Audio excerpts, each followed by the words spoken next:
بسم اللہ الرحمن الرحیم اللہم صلی علی محمد وعلیہ وطراتی بعدد کل معلوم اللہ کا۔ دوستو پیارے بچوں، میں معین خرم رانا ایک بار پھر آپ کی خدمت میں حاضر ہوا ہوں ایک فروٹفل ویڈیو لے کر، اور آج جو میں نے موضوع چنا ہے اپنے ناظرین کے لیے وہ موضوع ہے خوش فہمی اور غلط فہمی۔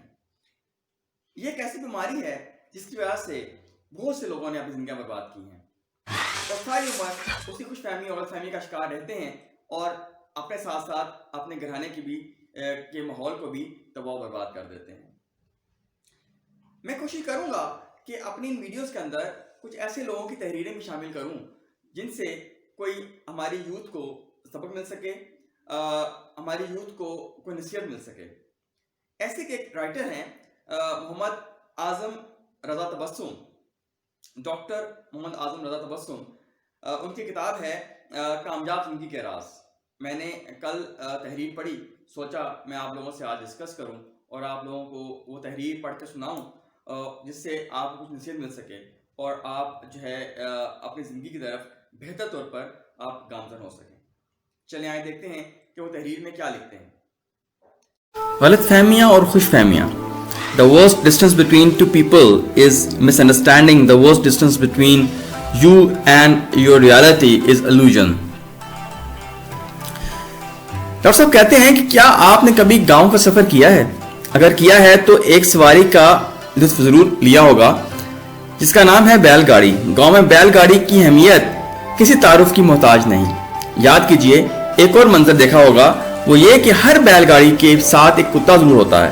اس کی ڈیوٹی ہوتی ہے کہ جہاں کہیں بھی مالک رکے اس نے سامان کی حفاظت کرنی ہوتی ہے، اور جب بیل گاڑی چلتی ہے تو یہ بیل گاڑی کے بالکل نیچے درمیان میں چلتا ہے۔ رہی بات یہ کہ وہ نیچے ہی کیوں چلتا ہے، تو اس کی خاص وجہ یہ ہے کہ کسان عمومی طور پر کتے کو ساتھ ساتھ رہنے اور جانے کی عادت ڈالنے کے لیے اسے ریڑھی کے نیچے باندھ دیتے ہیں۔ اس طرح ان کی عادت پکی ہو جاتی ہے اور اس پختہ عادت کے ساتھ بڑا ہو کر بھی اپنی کسی جگہ پر چلتا ہے۔ کہا جاتا ہے کہ ایک دن ایسے ہی ایک کتے نے سوچا کہ جب مالک گاڑی روکتا ہے تو سب سے پہلے بیل کو پانی پلاتا ہے اور چارہ ڈالتا ہے، پھر خود کھاتا ہے اور سب سے آخر میں مجھے کھلاتا ہے۔ حالانکہ بیل گاڑی کا سارا بوجھ تو میں نے اپنے اوپر اٹھا رکھا ہے، مالک کو میری قدر ہی نہیں۔ دراصل اس کتے کو بیل گاڑی کے نیچے چلتے ہوئے یہ گمان ہونے لگتا تھا، اور اس کا یہ گمان اس قدر پختہ ہو گیا کہ وہ اس بات کو سوچ سوچ کر اندر ہی اندر غم میں مبتلا رہنے لگا۔ بدلے کی آگ اس کے اندر بھڑکنے لگی۔ بالآخر اسے رہا نہ گیا اور اس نے بدلہ لینے کا پختہ فیصلہ کر لیا۔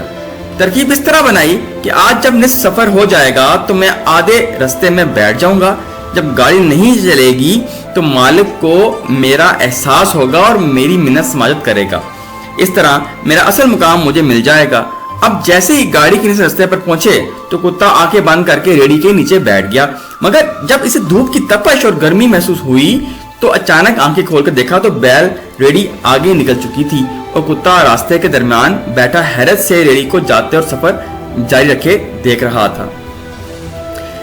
اس سارے کے سارے منظر میں سب سے پہلے سیکھنے کی بات تو یہ ہے میرے پیارے بچوں کہ جب ہم دوسروں کے بارے خود سے اپنے ذہن میں ایک سوال بناتے ہیں اور خود ہی اس کا جواب بھی بنا لیتے ہیں تو یہ عمل غلط فہمی کہلاتا ہے دوستو، جو ہمیں نہ صرف اپنے اچھے تعلقات سے محروم اور بدگمان کر دیتا ہے بلکہ زندگی کی اصل حقیقت بچانے سے بھی قاصر کر دیتا ہے۔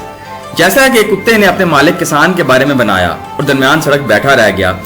اس منظر سے دوسرا سبق یہ ملتا ہے دوستو کہ جب ہم اپنے بارے میں اچھا سوچتے ہیں اور جو کام نہیں کرتے اس کی داد و تعریف بھی اپنے حق میں سوچنے لگتے ہیں تو ایسی بے جا تعبیریں ہمیں اپنے بارے اندر ہی اندر خوش کرتی ہیں۔